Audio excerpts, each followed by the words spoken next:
Mohamed, bonjour. Bonjour. Merci d'accorder cet entretien au site moi.com. Je rappelle que vous êtes professeur d'université à Sciences Po Paris, spécialiste du monde arabe et de l'islam, mais aussi en tant que sociologue de formation, spécialiste des banlieues. Vous avez réalisé en partenariat avec l'Institut Montaigne un rapport intitulé Banlieue de la République et consacré à l'agglomération de Clichy-Montfermeil. 4 mois d'enquête de terrain, 2000 pages de transcription auprès de 100 personnes interrogées, dont 2 tiers de musulmans. Pourquoi avoir choisi pour analyser la banlieue l'épicentre des révoltes urbaines de 2005 ? Je pense que Clichy-Montfermeil est une agglomération particulièrement importante, non pas parce qu'elle est représentative des banlieues populaires, mais parce qu'elle est emblématique. C'est effectivement l'endroit où il y a eu les émeutes de 2005 qui ont commencé. C'est aussi une agglomération dans laquelle il y a le plus important programme de rénovation urbaine de France, 600 millions d'euros, donc un investissement de l'État et de la société qui est très fort. C'est un lieu où on a une concentration de population qui vient de l'aéroport de Roissy, qui n'est pas très loin, qui est précaire parce qu'on a beaucoup de copropriétés dégradées. C'est aussi un endroit qui est très enclavé. C'est pas loin de Paris, c'est à 15 km, mais il faut entre 1 heure et 1 heure et demie pour s'y rendre en transport en commun. Donc les bassins d'emploi sont loin. Aller à la fac, c'est la galère. Donc on a une logique d'enclavement qui est en train de se mettre en place. Et puis c'est aussi un endroit, par exemple, où depuis septembre 2010, il y a eu un nouveau commissariat qui s'est installé et qui, d'une certaine manière, fonctionne plutôt bien dans le tissu social. Donc on a essayé de comprendre comment les choses se passaient et aussi on a voulu revenir sur la raison pour laquelle il y avait eu les émeutes de 2005. Il ne suffit pas de passer un trait et dire c'est fini, il y a quelque chose, ça nous dit quelque chose sur la France, ces émeutes, qu'on n'a pas bien compris. Quoi donc d'après vous, précisément ? Je vais vous en parler dans un instant, mais en vous expliquant comment s'est faite l'enquête. Donc l'enquête a concerné 100 personnes qu'on a interrogées très longuement pendant une période qui a couvert la fin du Ramadan, c'est-à-dire août 2010 à novembre à peu près, et qui vient 25 ans après une enquête que j'avais faite pour un livre qui s'appelait Les banlieues de l'islam, au Ramadan de 1985. Donc ça a permis aussi de voir les transformations sur un quart de siècle. Et les questions portaient sur l'habitat, sur l'éducation, sur l'emploi ou le chômage, sur la sécurité, sur la participation politique et la question religieuse.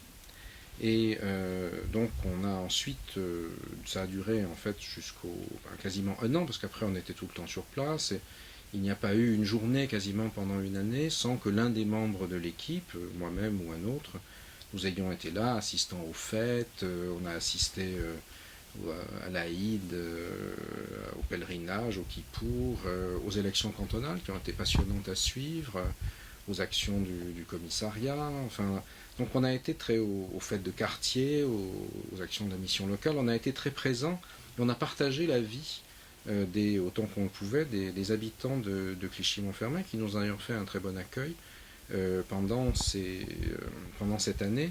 Donc Clichy-Montfermeil, c'est la France d'une certaine façon, c'est emblématique, mais vous avez à Clichy un maire de gauche, désormais sénateur, Claude Dillin, socialiste, à Montfermeil un maire de droite proche des milieux très identitaires catholiques, Xavier Lemoine, et à Montfermeil 75% de pavillons, 25% de cités, à Clichy la proportion inverse, avec des populations qui bougent entre les uns et les autres. Donc on avait une sorte de microcosme qui était très, très intéressant pour comprendre ce qui se joue aujourd'hui dans les banlieues populaires et dans certaines d'entre elles où l'enclavement rend les questions encore plus complexes et encore plus difficiles.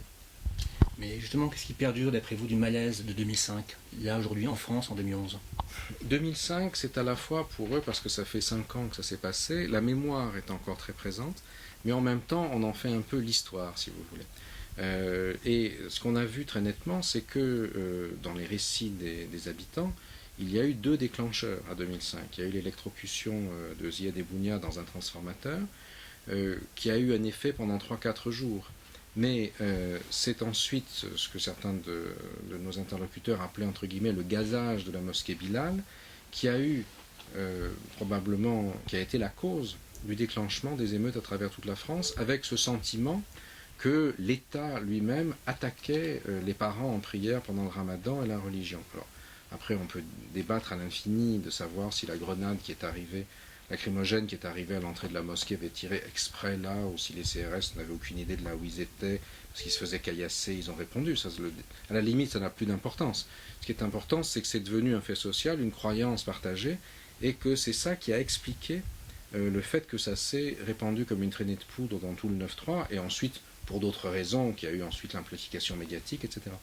Et donc c'est très intéressant en fait de découvrir comment on a dit, vous savez, à ce moment-là, que la presse néoconservatrice, que c'était le djihad en France, les Muslim riots, etc. Je ne crois pas du tout. Je pense que la logique des émeutes, c'était une demande d'intégration et de participation dans la société, fondamentalement. Ce n'était pas la manifestation qu'on était ailleurs, qu'il y avait un islamistan qui était fermé du reste.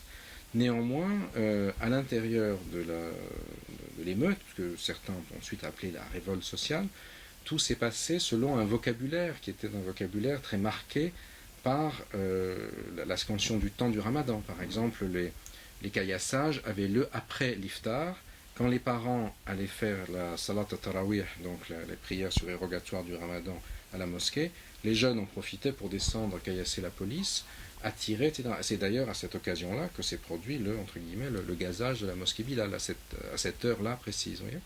Donc on a cette dimension où le vocabulaire du religieux est présent dans la mobilisation sociale. Mais diriez-vous pour autant que le facteur religieux a été déterminant, voire aggravant dans le déclenchement des émeutes? Non, je ne pense pas. Il a fourni son vocabulaire parce que justement la vie quotidienne à Clichy, en particulier un peu moins à Montfermeil, pendant le ramadan est complètement scandée par la présence du ramadan. Tous les magasins alimentaires sont fermés, il y a des tables de pâtisserie dans la rue, les gens vont à la mosquée, le tarawih est important, etc.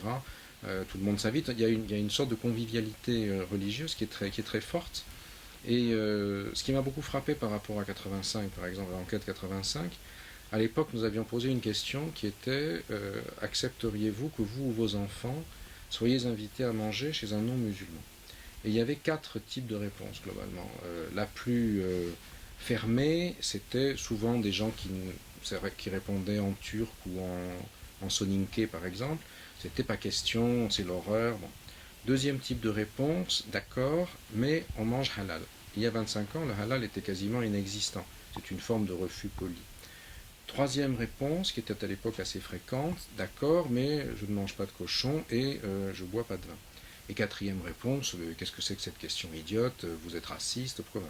Et donc, on pouvait penser à ce moment-là que le curseur allait être quelque part entre l'avant-dernière et la dernière réponse, si vous voulez. Or, aujourd'hui, ce qui est très frappant dans cette enquête, et là, c'est pas seulement Clichy, c'est que le curseur s'est déplacé massivement sur le halal. C'est-à-dire sur le respect du halal, qui est devenu aujourd'hui un élément extrêmement important dans le développement de l'identité musulmane en France, notamment dans la jeune génération, et que j'interprète par ailleurs comme le passage à une revendication de type consommateur, et qui est très liée à l'histoire. Les parents ont été des facteurs de production mis sur le côté, mis sur la touche, mis de côté à partir des grandes vagues de chômage du milieu des années 70, ont disparu du paysage politique. Les enfants reviennent sur la scène politique et l'exigence de la consommation halal leur donne une forme d'affirmation très forte, d'autant plus que la représentation politique de la jeunesse issue de l'immigration, comme de la jeunesse de milieu populaire en général, mais là c'est particulièrement accepté, est très peu existante. On a aujourd'hui, ça qui est important je crois, on a des jeunes d'origine maghrébine, africaine, dont un certain nombre sont musulmans, d'autres ne se définissent pas comme tels, mais qui sont très présents dans les conseils municipaux des cités populaires, ça c'est clair, mais il n'y a toujours aucun maire de grande ville, à une exception près, et il n'y a pas de député à l'Assemblée nationale qui soit originaire de ces populations. Je ne dis pas qu'il faut qu'il y ait des députés des Arabes ou des députés des Blacks qui les représentent, si vous voulez, mais il n'est pas normal qu'on a une fraction importante de la population qui n'a aucun des gens qui sont issus de ce milieu, qui soit député de toute la circonscription, qui représente tout le monde. Et là, on a un vrai souci. On en parlait hier au déjeuner qu'a fait le président de la République autour du rapport. Et lui, il parlait du CFCM, il disait ce qu'il avait fait pour l'islam comme religion avec le CFCM. Alors on en pense ce qu'on veut, on est pour, on est contre, mais d'autres lui disaient mais pourquoi il n'y a pas de chose pour les musulmans laïcs?